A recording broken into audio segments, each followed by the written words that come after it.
Hello everybody and welcome to the first episode of our JavaScript Basics series. This is a series that will be covering the basics of JavaScript such as JavaScript variables, data types, operators, control structures, functions, arrays, and objects. So if you're a complete beginner at JavaScript, this is the course for you. And even if you know some of the basics of JavaScript, I'm sure this course will prove helpful to you. And if you complete this course and want a certificate to show for your hard work, make sure to head over to codin.com or check the course link in the description. Well, let's get started with our video.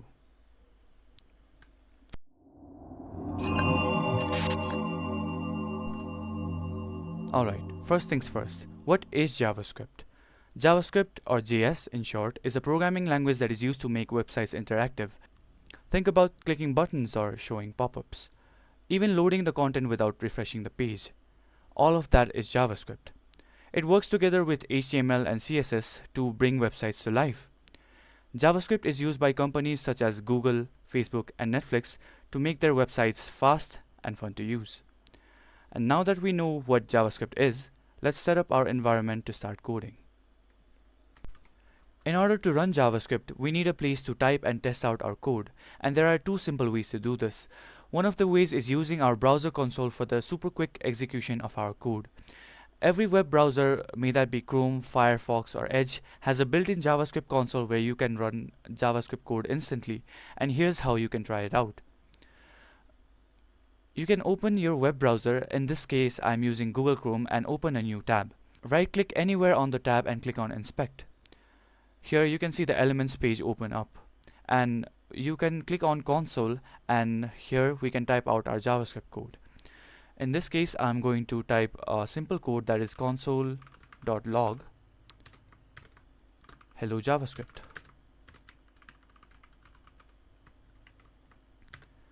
After you're done typing your code, you can hit enter, and as you can see, hello JavaScript is printed on the console. And there you have it, you have written your first JavaScript code.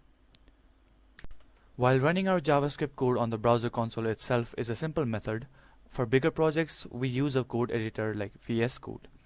So let's start by installing VS Code on our PC first. And in order to do that, we have to head over to code.visualstudio.com, and the website should show you a download button according to your system. Click on download, and a set of files should start downloading. And since I've downloaded the setup file already, I'm gonna delete this from my history, and I'm gonna run the setup file. Click on I accept the agreement. Next, this should be the default path. This should be the default path for your VS Code install. And click on next. Next. Create a desktop icon if you like, and click on next and install. It should start installing, and you can wait for the install to be over. After it is done installing, you should be greeted with this window right here. And I have left a tick on Launch Visual Studio Code since I want to run VS Code right now. Click on Finish after you've done installing it to launch VS Code. After opening VS Code, you'll be greeted with its welcome page like this. And before we start creating our files and writing our JavaScript code in them, I want to tell you guys about an extension that will prove helpful to us. For that, we have to head over to the extensions section and then search up Live Server.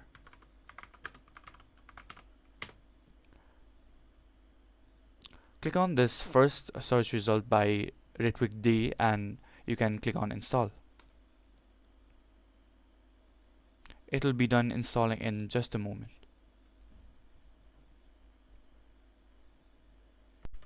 As you can see, it has been installed, and now we can start creating our JavaScript files. For that, you can head over to your desktop and create any folder. In this case, I'm going to name the folder JavaScript. And then you can reopen your Visual Studio Code and then head over to this Explorer page and click on Open Folder. You can head over to Desktop and choose the folder that you just created. In my case, this is JavaScript. And you can select the folder, and it will show you that the folder has been opened. After you open the folder that you just created, you can now start creating files and writing your code in them. Before you start writing your JavaScript code, you can create an HTML file first. In this case, I'm going to name it index.html, and I'm going to create another file that is script.js. You can now write a basic structure for your HTML file, and we can do that by using a shortcut, and which is typing out the exclamation mark and hitting enter.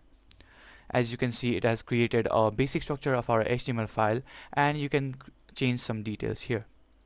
I'm going to title our HTML file JavaScript,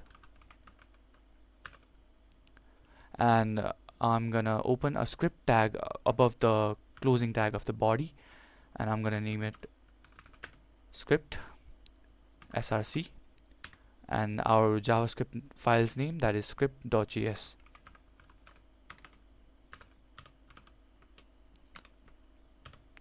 What this does is it links our JavaScript file to our HTML file, and so that we can open this website and check out the console to see if the JavaScript code that we have written is working. I'm gonna hit save, and now we are ready to write our JavaScript code.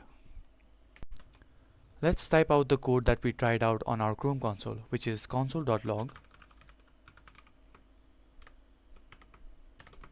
hello JavaScript.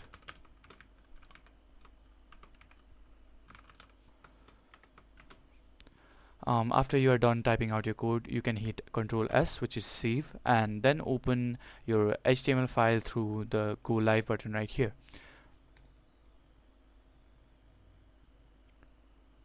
As you can see, we have opened our HTML document, which is titled JavaScript.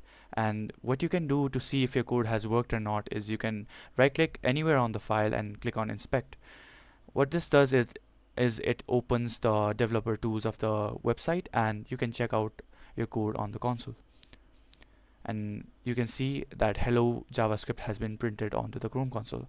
So this is how you can write your JavaScript code and check out if it has worked or not.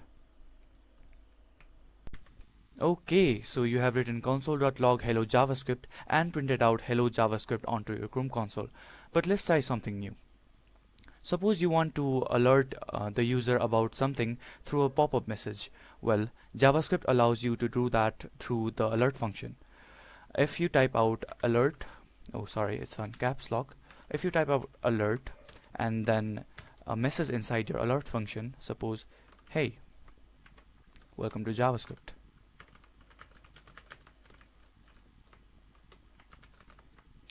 And click on save through Ctrl S. You can see that your Chrome, your HTML file has been updated, and this is due to the live server extension that we installed just now, which updates your website live. And to check out what changes have occurred, we can open our HTML file, and as you can see, hey, welcome to JavaScript has been alerted to the user, and if we click on OK, our HTML file resumes as it is. And if we click on inspect and go to console, we can see that our previous code is working just fine. And that's how you use the alert function in JavaScript. And that being said, you should be careful while using the alert function and avoid using it too much, since it stops all other code execution and essentially pauses the website until the user clicks on OK. Just to show you how it works, I'm gonna give you a small demonstration. Let me go to the Chrome console by clicking on inspect and go to VS Code to edit our code a little. I'm gonna type console.log. I don't want to be paused, and keep it under our alert function. And if we click on save and go to our web page again, we can see that nothing is being printed on the Chrome console until and unless we click on OK. And after we click on OK, the rest of the JavaScript code is executed. And if you want to see your alert function running when you freshly open the web page, you can go to VS Code once again, click on your HTML file, and then click on port to dispose the server. After the server is offline, you can click on Go Live once again to freshly open the web page. And you can see that when the web page opens, a pop-up is shown with whatever message you put inside the alert function, and that is how the alert function works. And that is why you need to be careful while using the alert function. And that's it for this episode. We learned about what JavaScript is and ran console.log on our browser console, and even wrote some code in VS Code which included the alert function. And in the next episode, we'll be diving into variables and data types, so do stick around for that. And if you found the video helpful, make sure you leave a like, hit that subscribe button, and if you want a certificate, please check out coding.com. Thank you.